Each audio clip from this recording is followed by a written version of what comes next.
Welcome to 5 Dubs by MDDC Press. I'm your host, Rebecca Snyder, the Executive Director of the Maryland, Delaware, and DC Press Association, which represents news media in our region. 5 Dubs focuses on the who, what, when, where, and why of local news media. We'll talk with the journalists about the stories behind the news. You can find more information about our guests in the show notes or on our website, www.5-dubs.com. Welcome, everyone. Today we're here with Chris Rausch, the publisher of Cape Gazette in Lewis, Delaware, in the Cape region. So welcome to the program, Chris. Thank you. Appreciate you having me. Well, and I want to, and it's super exciting to have you on the program because you are, I think, within the MDDC diaspora, like you are the newest owner of a publication. So contextualize for people who maybe sadly don't hit the beach every summer and get to glory in the delights of Lewis and Rehoboth. Tell us about Cape Gazette and sort of how it fits in the community year round. Sure. Well, if there's anyone out there who's not coming to bask in the glory of Lewis, it's a beautiful area. It's what sort of drew me into setting up shop full time down here, and how I ended up to purchase or work for a newspaper for a very long time, and then ended up purchasing it from the previous owners. And I think their journey is always sort of part of the Cape Gazette's story in general. Mm-hmm. I heard it many times from them, and I've retold it many times myself, where they were working for what then was called the Whale, which was a weekly community paper serving the same area that the Cape Gazette now serves, and was owned by Independent. So they were a little under a corporate structure, and at some point in the early 90s, they were told that they should make it a daily. And the market has certainly changed quite a bit since the early 90s. We do really have a vibrant year-round market here now, but that was not the case back then. I still don't think today this area would be able to support a daily, but the structure at the Whale was sort of insistent that was the type of product they were going to move to. They were pretty insistent, and by they I mean Dennis Forney, the publisher, and Trish Vernon, the editor, who was also the previous ownership group. They were insistent that that wasn't going to work. So after some back and forth, they had decided that they would be better off if they just left and started their own publication. So there was sort of this Jerry Maguire moment of we're going to leave, we're going to do this thing over here. Who's coming with us? And they did take a few employees and gathered a few more and started in 1993 and launched the first edition on Memorial Day, which is fitting for this beach community. And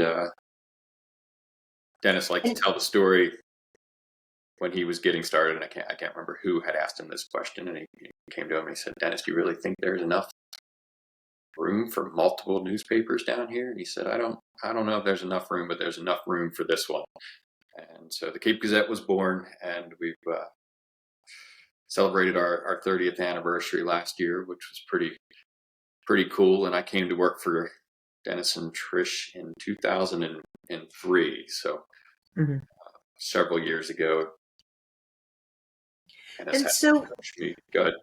So what kept you there for, because I know you are a Delaware native, and Delaware is such a tight place. Delaware people stay in Delaware a lot because it's a great place to live. But what drew you into newspapers? And then, coming from 2003, you've seen a lot in the industry, like radical shifts. And what keeps you in that industry, even so much as to actually buy a publication? It is not easy being an owner operator, but I'm not telling you anything you don't know. So what keeps you there? Yeah. Also, what I consider to be kind of a funny story. So I was a journalism undergrad at Lycoming College out in Williamsport, Pennsylvania. So I'd interviewed with Dennis and Trish for a reporter's position, which I did not get. I went to another person, and I ended up going to work. I was working down here in the bars and restaurants. Just again, I just love the area. There was something about it that drew me down here.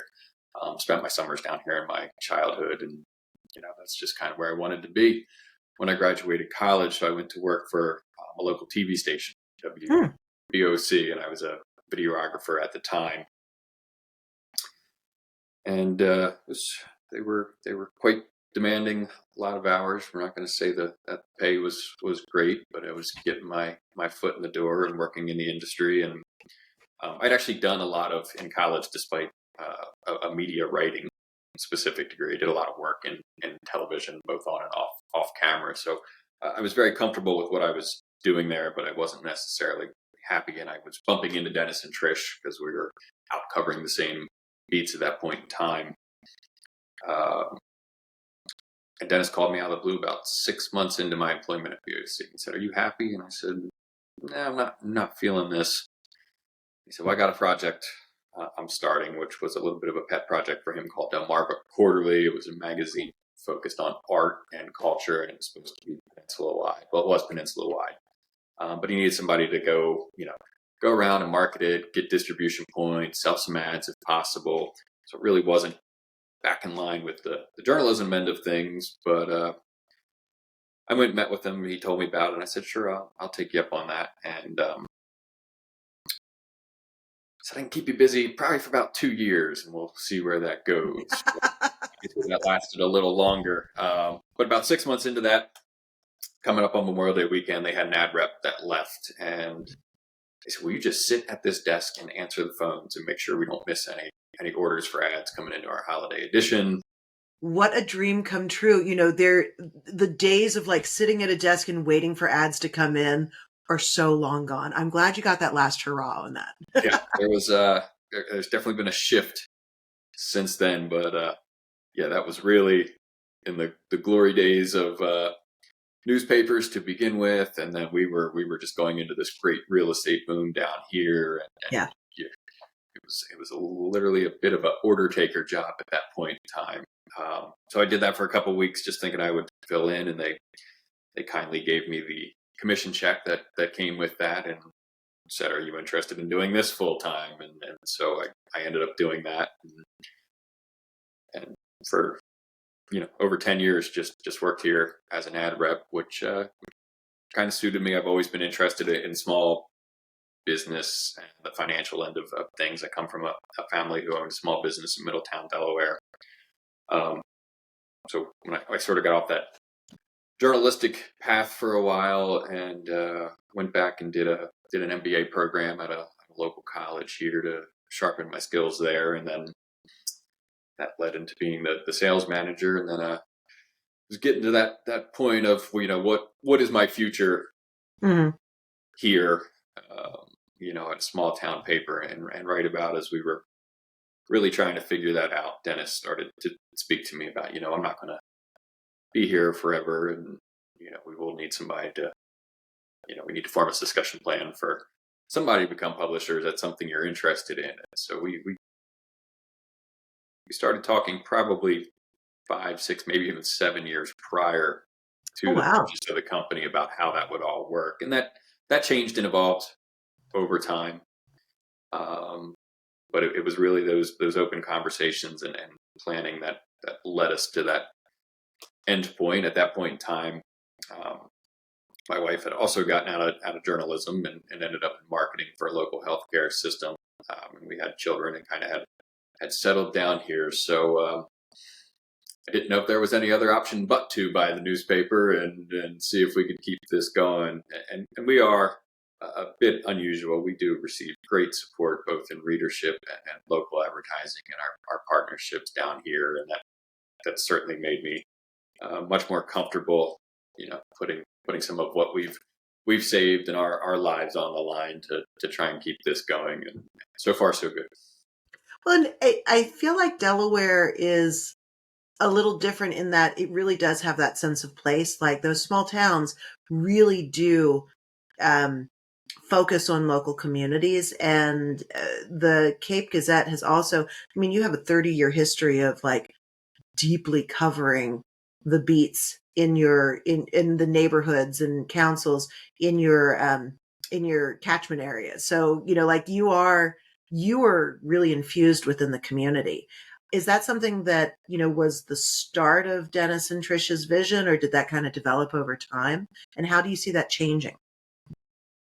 Oh, I definitely think it was part of their understanding. I mean, if Dennis said it once, he said it 1,000 times. His motto for us was "Serve your natural market," and Hmm. both he and Trish were so involved in the community, at any level with boards and volunteer work and fundraising, and they were just very active participants, both in what we do at the Cape Gazette and as citizens in general.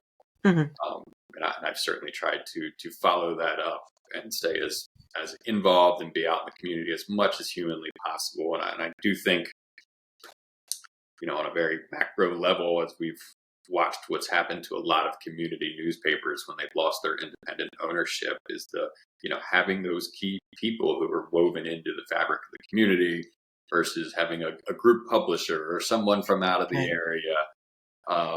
When I talk to people, and I said before, I would not have been comfortable in doing this if I hadn't spent 20 years really building our network and my Hmm. network, and feeling like we would get continued support throughout the years. And when that can be a tough task when you're covering the same people you're building that network. And then, it goes back to just, can you be fair? If you're going to smack into that person at the grocery store, 2 days after you write something about them, are you comfortable with what you wrote and backing it up? And were you being fair, and were you being honest? And I think that's where we've always succeeded. We don't always get along with everyone, but I do think we have a reputation for being very fair and very even-handed, and that helps us sort of sail through the middle. Right. Well, and I think that's so important. I mean, two things that just struck me as you were talking, what's happening in sort of that ownership or those decision makers kind of being in a more regional space, like towns and cities across the country are dealing with that. You deal with it on an advertising level, without small business, without independent business, sort of those decision makers become a lot more divorced from their communities and a lot more, generic in some ways. I think, the colorful characters of the owner operator news or small business really kind of diminish when you get into that like multi-level corporate strategy sometimes. And I think it has long and lasting effects on communities. And you're probably seeing that as well. Is that, am I getting that right? Yeah. I think it's fundamental, and it's something we got away from as family ownership started to sell out to some of the corporation and the hedge funds, and they were at one point buying them up because it became a very profitable business. So Hmm. there's some little hope in me that we'll see a resurgence, and I think it's going to be dependent upon several things, but I am hopeful that we'll see a resurgence in local news and in independent and local and family ownership, and people willing to restart these type of organizations in some communities that otherwise are completely underserved right now. Yeah.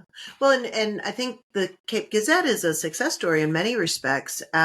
You are growing your print readership in a time or staying stable in print, where that is just not happening regularly. But you're also growing your digital subscriptions, and how much of, I'm sure there's a combination of so many people coming to your area and the fact that it's just a summer economic powerhouse, but how does that sort of deep local coverage, do you think that's a part of it as well, or is it all just like migration patterns? Yeah, I think it's a combination. I definitely think our coverage is what has continued to hold existing readership throughout the years, where many papers started to lose the readership of existing citizens. And then we doubly benefit off the sort of type of market it is. Obviously, there's explosive growth in just year-round retirement market here. And again, we try and pick up. No income tax, no sales tax. Yeah, It gets you every time. we tell I tell people from New Jersey and Maryland and New York what I pay in property tax, and they go a month, and I go no, a year. They about fall out of their chairs. So it is definitely continuing to draw people in, and on the other end, giving us plenty to write about because we're struggling with infrastructure and traffic and land use and all of the things you would expect with that kind of explosive growth. Um, and we hear it all the time. We'll go out to expos and things of that nature, and we'll be there just to get a little face to face with the community. And somebody will come in and they'll say, "Oh, hey, Cape Gazette." He's like, "I've been asking people, what do I do to like get up to speed on things now that I live here?" And everybody says, like, just get a subscription to the Cape Gazette. Mm. You'll be caught up in no time. And then secondarily, we really benefit off the uniqueness of this market and the web end of things because 50% of our traffic to our website, 50% is hyper local right here in Sussex County, concentrated on the eastern portion by the beach, and then the other 50% is basically the surrounding metro areas, so Washington D.C., Baltimore, and Philadelphia, New Jersey, and New York.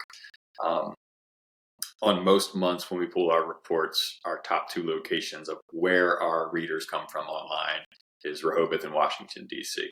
That's obviously a powerful market to have access to, and which helps us on the commercial end as far as being able to sell audience, which is the traditional model for media companies.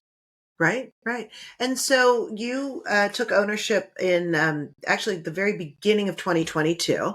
Am I remembering my dates right? Yes. Okay. Literally, January 1, we did Woohoo! our settlement on New Year's Eve. What a way to celebrate New Year's Eve by seeing all of your money just whoosh out. And but I'm glad that in a year into it, what I've always been impressed by in the Cape Gazette is that your staff is there, they're loyal, they know the community. And so I think it gives you a really strong base to evolve. And so how do you see the Cape Gazette evolving and kind of writ large local news evolving? Yeah, and that certainly speaks to, again, where my comfort level was. And I mean, very specifically in the newsroom, we ended up promoting Jen Ellingsworth, who is somebody who's been here longer than I have. And I'm promoting Nick Roth into the news editor position and Jen into the editor's position. And that institutional knowledge that we have, because we don't have a lot of turnover. We have reporters and editors that have been here for years and years and years. And they just know the beat, and they know the people. And it made me much more comfortable knowing how strong we were on that end of jumping in and doing something like this. So I can't say enough about our newsroom leaders and how well they do as a group already. Oh, that's terrific. So do you have anything that you're developing or planning as the Cape Gazette grows and changes?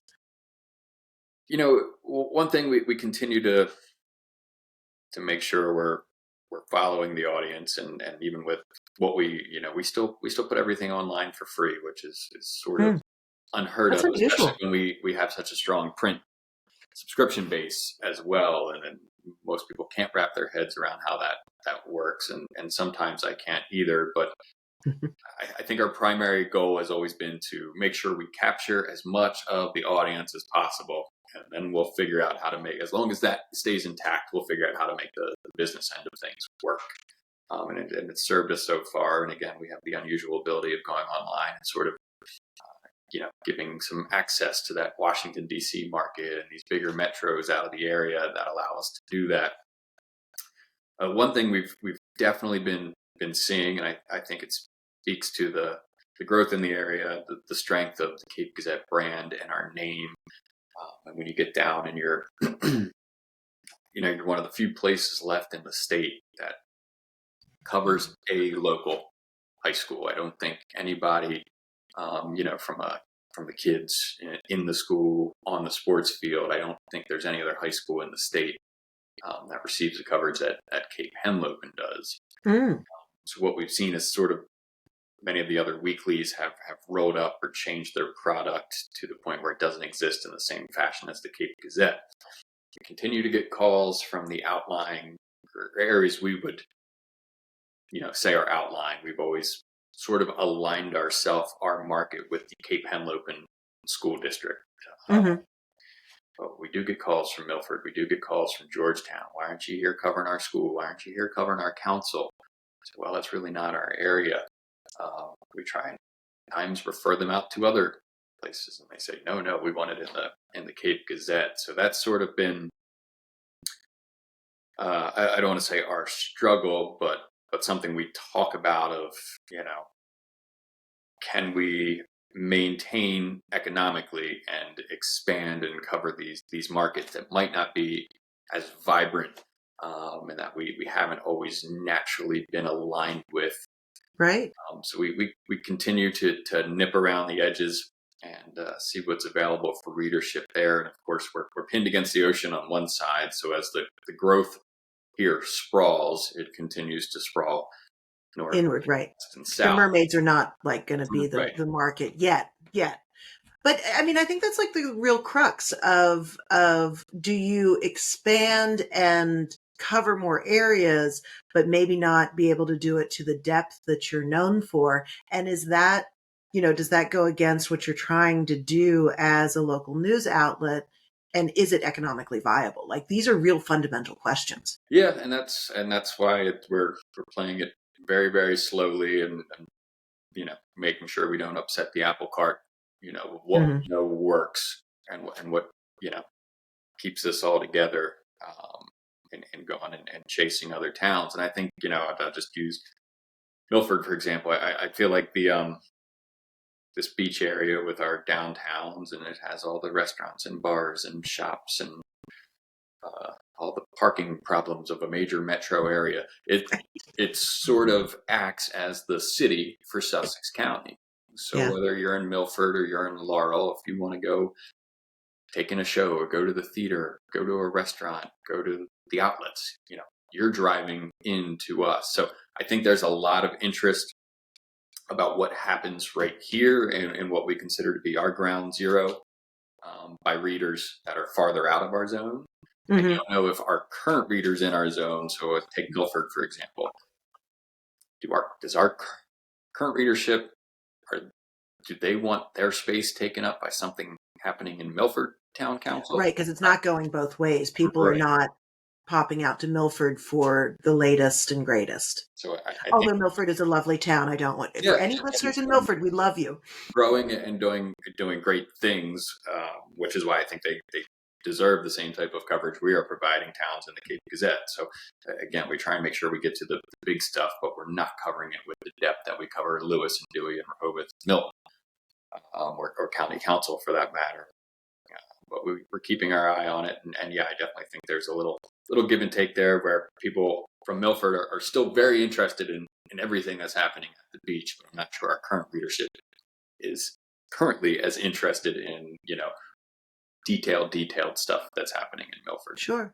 Well, and I find it interesting that, like, in your worldview, you're not thinking like, oh, we'll spin up a little paper to cover these outlying areas. You're really thinking of it as the Cape Gazette would expand its coverage area or may not. It's still up for grabs. And so it sounds, just in the way you talk about it, that the Cape Gazette, can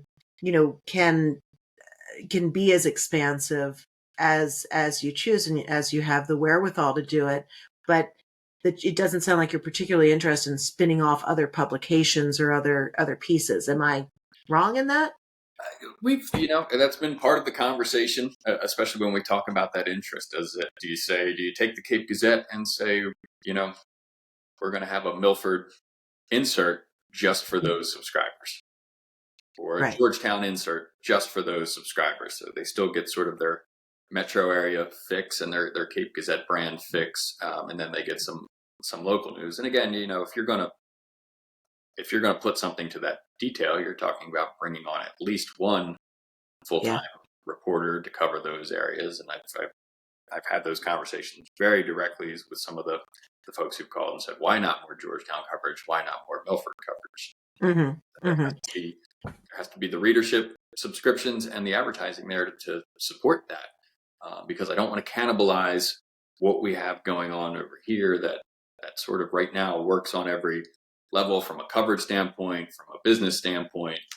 I can't just say, hey, let's go hire 4 more reporters and cover 4 more towns and create Right. new products. And I mean, the biggest threat, I think, out there right now, I mean, we're just getting crushed on postage increases because Cape Gazette It is is so tough. USPS, and paper just continues to go up. So the printing facility is hitting us, and it's hard, or even more difficult to say, oh, I'm going to make a leap and try something in this town or that town, with everything else being so unstable on the expense end. It's just, Yeah. it makes that proposition a little scarier than it would have.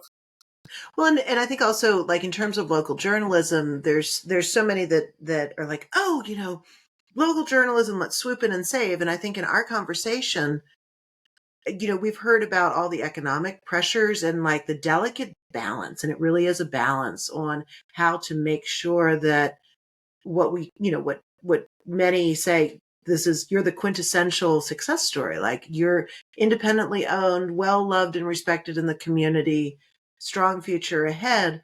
There are these challenges that are really coming up. And it's not that, the team is not working as hard as they can. It's not that you're not producing excellent journalism. It just is more precarious. And so every decision becomes so much more fraught because the margins are so small. And so, like, what does that mean for local news? Well, and I think that's part of our strategy now, is to sit back and wait. I think you see a lot of different people and a lot of different organizations trying a lot of different things. There's a lot being thrown at the wall and seeing if anything will stick. You've got a lot of nonprofit newsrooms forming. You've got collaboratives forming. You've got all these different things that are really sort of still in their infancy. And, will they work? Will they not work? You've got this legislation at the federal level, some which, I love the piece that offers tax credits for hiring journalists. I think that incentivizes all media companies to do the right thing, because what have we seen over the years when times get tough? It seems to be, especially the bigger companies, their answer is to cut their newsroom.